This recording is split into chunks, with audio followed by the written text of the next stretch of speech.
All right, guys, welcome back to another episode of The Potential Project. I'm your host, Sean Calhoun, and if you're here, it's because you're ready to reduce stress, burn stubborn fat, and get your body working with you instead of against you. On this podcast, we're all about simple, no BS strategies for fitness, nutrition, and lifestyle. This way, you can feel strong, confident, and in control. I'll give you the tools, mindset shifts, and habits to help you look and feel your best without spending hours in the gym or stressing over every single meal. Now, let's get into it. All right, welcome back. And on this week's episode, we're going to be talking about fasting and my experience with it. Now, to start off, I'm in the middle of a 24-hour fast. This is the first time that I've ever done this. And I know that's not too long of a time period, but I've done things like intermittent fasting in the past. And the reason why this came about and the reason why I'm doing it and talking about it is that I have a friend and a client of mine who came to me one morning and said, "Hey, Sean, I think, I'm going to do a 3-day fast. I heard it's very beneficial." Now, I first paused and said, well, what are your intentions and what is your reasoning for doing it? And making sure that it wasn't just simply to lose weight, because there are a lot of benefits from fasting. But if your intention is to, say, starve yourself or do it just to lose weight, there are other ways to approach it, right? So making sure the mindset was in the right place. Number two, I said, hold on. If you've never done this before, let's start with a 24-hour fast, and I will do it with you so that we can kind of communicate via the experience and kind of what we're going through and do it as a team, right? And then we get to share our results and kind of chop it up and see how it went through the 24 hours. Now, before we dive into any of my experience or any of the science, I am here to say I'm not promoting fasting. I'm not telling you this is what you should be doing. I'm just sharing my experience. I believe that you are an individual and that everything that you do, I think, should be done based on your personal experience, your feeling, and some lab results. I love to do lab results because I am functionally certified in the health space and think that it opens up so many avenues and so much more clarity to what's going on underneath the hood that it can give you some direction. Other than that, if you're not doing that, it's just up to chance and up to trial and error. Now, this happens to be something that I am doing based off of trial and error and knowing that I'm in a safe space. I don't think 24 hours is an extreme amount of time, specifically because I've never done it before. Now, like I said, my friend and client of mine were in today doing this 24-hour fast, and a couple things have been popping up in my mind already about the experience, how it feels. So what we're going to do today is break down those thoughts, and I'm also going to give you some of the science behind why it may be beneficial for you.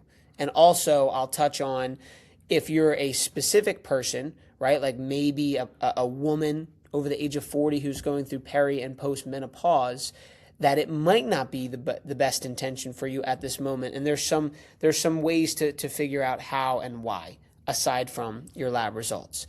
Now, again, my intention was not to lose weight. My intention was not to burn fat. And my intention was not to, put points on the board for being the most disciplined person out there. It was simply out of curiosity and out of the fact that if I'm going to give my experience and any recommendations, I should do it first myself.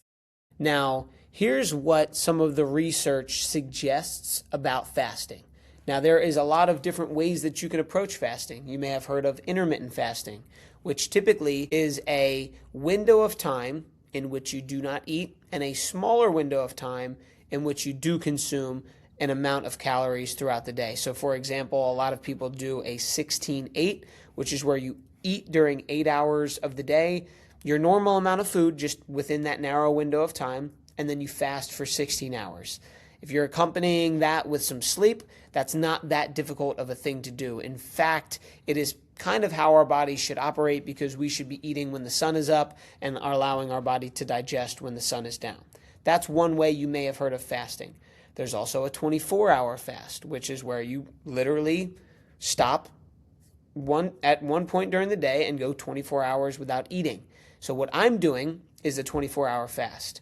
I had my normal food throughout the day. I had my last meal last night at 7 p.m., and then I cut it off. So this 24-hour period, I will be only consuming water or black coffee. Now, there's different ways to approach it. There are certain things that you can consume that won't technically break the fast, but I just figured mineral water with my mineral salt in my water and just a cup of black coffee like I normally do in the morning should suffice to get me through 24 hours. Now, here's some of the benefits, or before I get into that, that's the 24-hour fast. Now, there's longer fasts, right? There's 3-day fasts, which from some of the research that I've done have proven to be very beneficial. There's also people who have done extremely extended amounts of fasts up to like 30 days with just water. Now, those are typically done in a controlled environment led by doctors and practitioners that are monitoring you the whole entire time, right? And that is typically found in people who may have an illness, a disease, or extreme obesity where they're trying to reset their whole entire metabolism and body. That's not what we're talking about today. That is for an expert. I'm not an expert in the field of fasting. I'm just sharing my experience. So, back to what I'm doing is the 24-hour fast. A couple of the benefits of fasting go as follows. I just made a few bullet points, right? Digestive rest, right? Giving your gut a break from constantly processing food. If you think about it, you wake up in the morning, you have breakfast, whatever time that may be. Then a couple hours later, you snack on something, you have a granola bar, a bite of this, then you have lunch, then you snack on a few more things, you get bored, you go to the fridge or the cabinet, you stop at the convenience store, then you have dinner, and then of course after dinner, you have to have that late night snack where you're kind of watching TV, nibbling on something. It's appalling to realize that the majority of the time that you're awake, we're probably eating something. Now, that doesn't mean you personally, just humans in general, especially Americans. We're so prone to have access to food at all times. Now, this becomes a detriment to us because, number one, you're over-consuming calories. They may be inappropriate calories, things that aren't so nourishing for our body, and you're never allowing your body to fully rest. You see, it takes a lot of energy and power and effort for your body to digest the food that it has. And then if it's trying to digest foods that are low in nutrients and have chemicals and sugar, you're just throwing your body out of whack. And we wonder why we have things like energy dips, poor sleep, hormonal imbalances, and all of those things because we're never allowing our body to actually operate properly. Now, another thing that happens from that is improved insulin sensitivity from giving your body a rest, because when you consume food, when you eat, blood sugar goes to your bloodstream, right? The sugar and the food goes into your bloodstream after you digest it, and insulin gets secreted to then take that blood out of your bloodstream, bring it in, absorb it, and use it as fuel. So if you are always consuming food, right? You're always kind of shocking your body's your bloodstream, and your blood sugar is always spiking from those constant times that you're eating. Well, insulin is overreactive and always, coming to the rescue to pull that sugar out of the bloodstream. What happens over time is our body becomes insulin resistant. It can't keep up with the demand that is upon the body. So it stops, secreting the right amount of insulin, and things go to whack. That's what happens when we become insulin resistant, which affects your metabolism and keeps you storing fat for longer and not able to release that stored fat. So you get improved insulin sensitivity. There's another process called autophagy. That's a tongue twister. But essentially what it is it is the cleanup of dead cells, right? So we all have, vibrant cells. We have cells that aren't operating as much. There are good cells and bad cells. Like, you could potentially have some cancer cells living inside of you at this moment. But what happens is people who generate cancer in their later years are the ones that have had those cancer cells in their body for a long time. And the cancer cells are being fed things like sugar and able to grow and flourish, right? But fasting, what that does is allow your body to actually take out the trash, right? Get those bad cells out of there and flush the body from those toxins, right?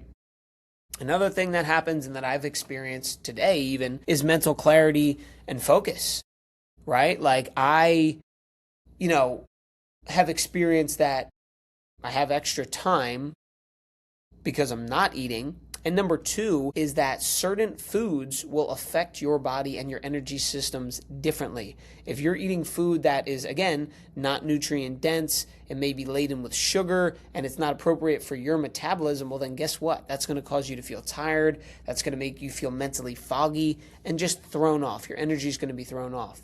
But if you give your body a reset from that, it has nothing to throw its energy off and create that mental brain fog, so you get more mental clarity. Now, the big thing for me today so far is just the awareness around the hunger cues versus my habit around eating. So we need to eat as a species to survive, but we oftentimes eat out of not just hunger. We eat out of stress, we eat out of boredom, and we eat when there's a mineral or blood sugar imbalance. Typically if you are craving salt, that's a mineral imbalance. If you're craving something like chocolate or sweet, that is a blood sugar imbalance that we need to correct through nutrient-dense food.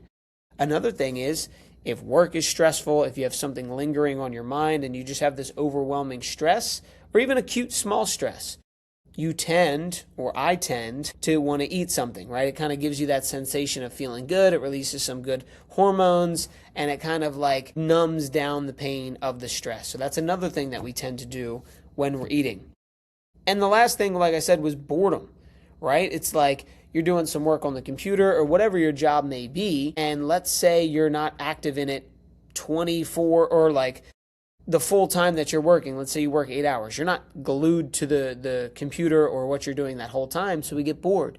And what do we want to do to take up some of that time? Well, we eat, right? It stimulates our brain, kind of like scrolling on social media. It's like a stimulation for the brain. So we grab a snack, right? Especially if you work from home. Find out or catch yourself, just be aware.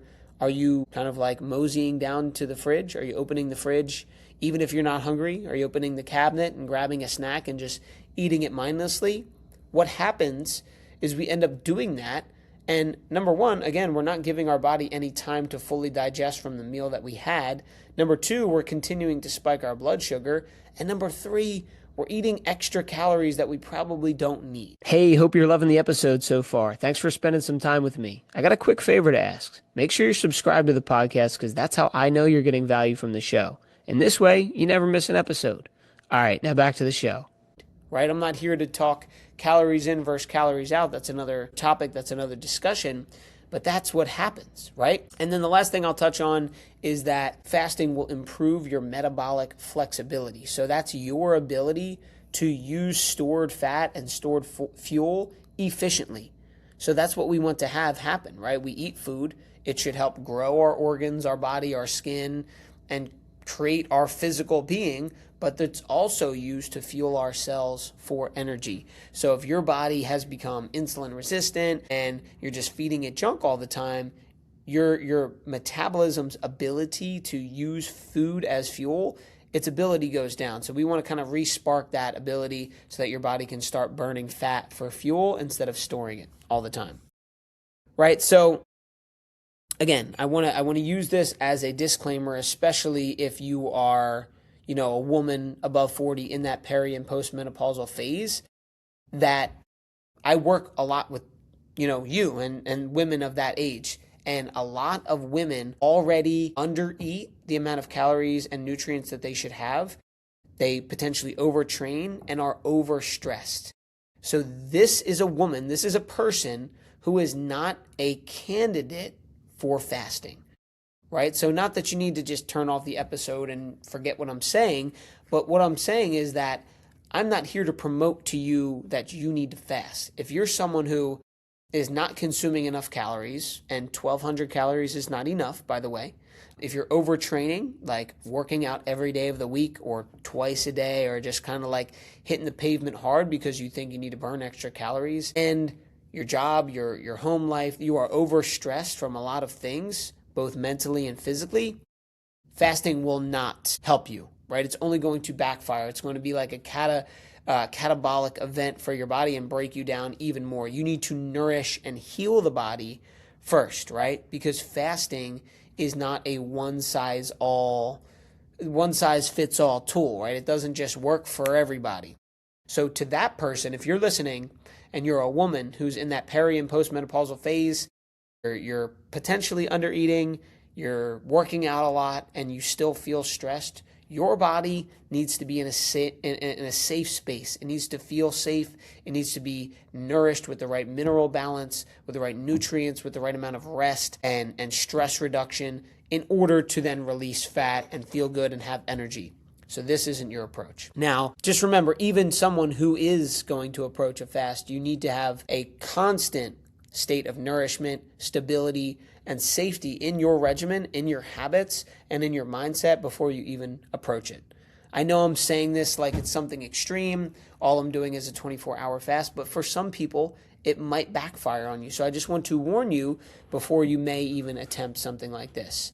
So what is my real experience so far throughout this fast? Now, I have felt hunger cues starting around 10, 11 a.m. I normally eat earlier than that, but I've had hunger cues even up until now. Like I feel like I'm hungry, but I'm aware of it, right? It's a day where I'm saying I'm fasting for 24 hours and that's that. So I know to be aware of these hunger cues and kind of ignore it and just say, you know what, they'll pass sooner or later. Like that was expected for me.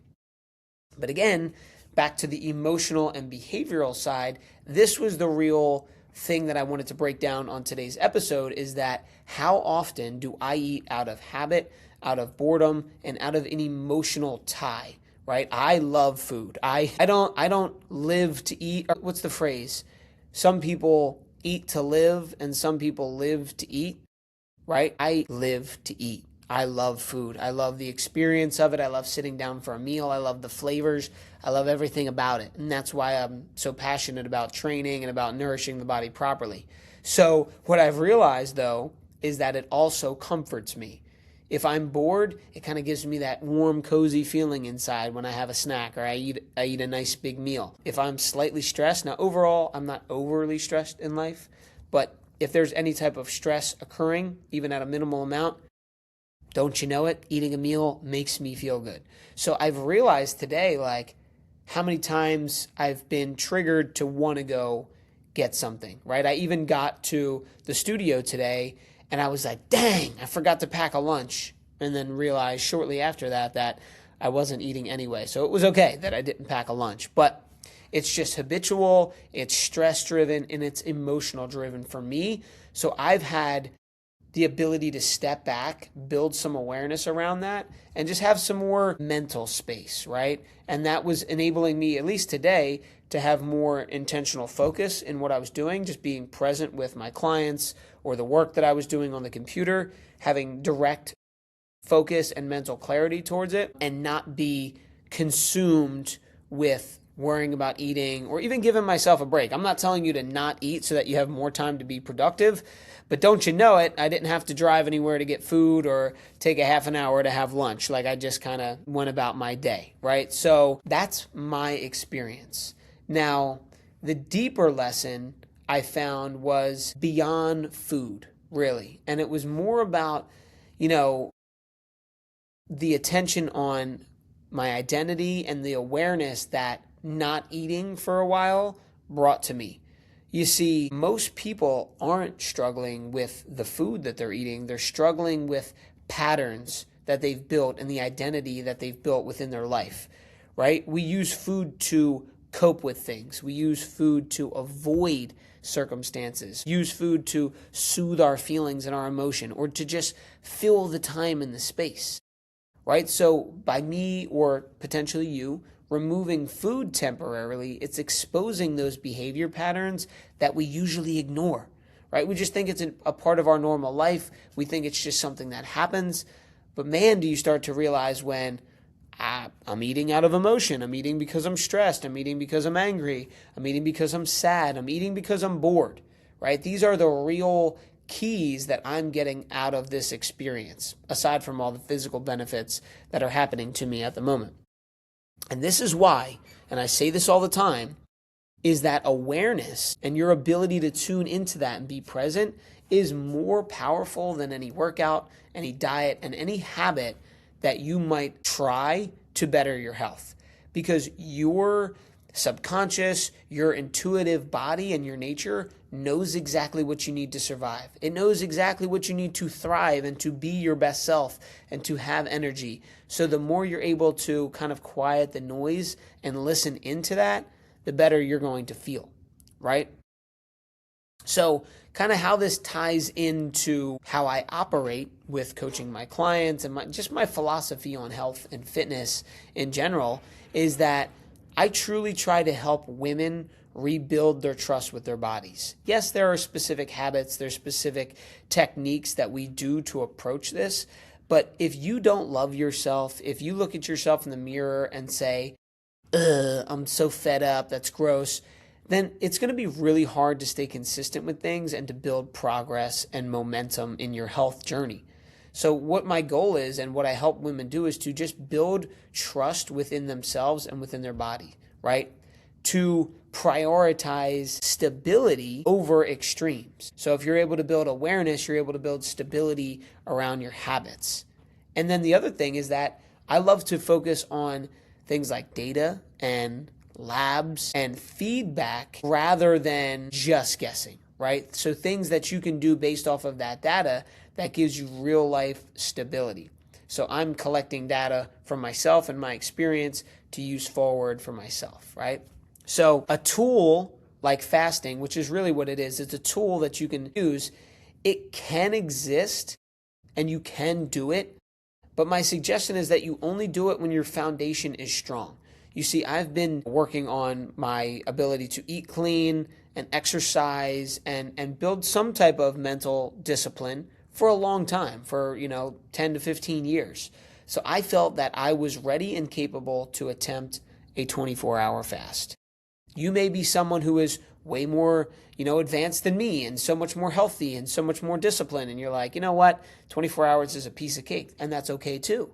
But it's important to realize that you also might be the other person who's never even done an intermittent fast and you eat all the time and fitness and health is new to you. So you need to realize at which level and mindset that you're at and just know that these tools can exist for you, but only if you're moving your body daily. You are, eating a natural whole food diet with a lot of nutrients in it, and you're doing all of those things first. That's when I would recommend potentially doing some type of fasting. So again, this experiment that I'm doing is just really to teach me more about my awareness rather than build willpower or to try to lose weight. Now, I'm glad that I'm doing it because I'm going to fully feel the effects of it tomorrow and potentially incorporate into my routine if it's something that is going to be beneficial for my health long term. So I am curious to learn more. I'm excited to hear feedback from you if you've ever done a fast or maybe you have more expert knowledge than I do on this. I'd love to hear from you, but I will be doing more research and experimenting on myself. So just realize that some of the biggest breakthroughs that you have come from not what you add in, but what you might temporarily remove, and that's what it reveals about you. So I hope you guys got some wisdom, some knowledge, and some insight into my world and into fasting from this episode. And if you did, please share it with a friend. Please leave me a comment, reach out. I am a human. I get back to you personally. I don't have any AI bots set up, right? So I want to hear from you if you're listening to this and getting any value. So please communicate with me, share me a DM or a comment, and share it with a friend. And I will see you next week. Hey, thanks for spending some time with me on today's episode. I hope you got a ton of value from it. If we're not connected on Instagram yet, let's change that. Hit me up at Sean Calhoun _. That's SEAN Calhoun _. Shoot me a DM. Let me know what you think of the show or if you got any questions about how to level up your health. I'd love to hear from you. Thanks for tuning in. I'll see you on the next episode.